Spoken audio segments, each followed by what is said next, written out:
নমস্কাৰ, আজিৰ পৰা আৰম্ভ কৰিলোঁ 75 হাৰ্ড চেলেঞ্জ।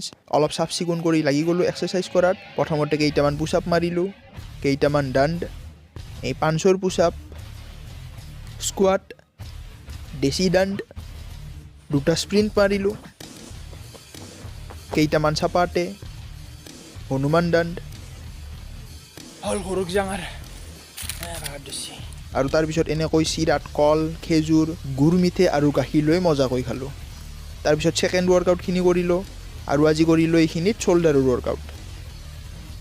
চাণক্য নীতিৰ পৰা শিকিলোঁ যে মানুহে বাঘ সিংহৰ দৰে যদিহে জংঘলত থাকিব বিচাৰে থাকক, গছৰ ডালৰ ওপৰত নিবাস কৰিব বিচাৰিছে কৰক, যদি ফটা চিঙা কাপোৰ পিন্ধিব খুজিছে পিন্ধক, কিন্তু কেতিয়াও দুখীয়া হৈ থাকিব দিছে, অৰ্থাৎ দৰিদ্ৰ হৈ থাকিব মানা কৰিছে। দৰিদ্ৰতা এটা অভিশাপ বুলি এই শ্লোকটোৰ জৰিয়তে কৈছে। পানী টাচ কমপ্লিট। চেল্ফিখন দিবাৰ ইচ্ছা নাছিল, কিন্তু দিবাতো লাগবই। আপোনালোকে এনেকৈ চকু মুদি চাওক। এইখনে হ'ল আজিৰ চেল্ফি।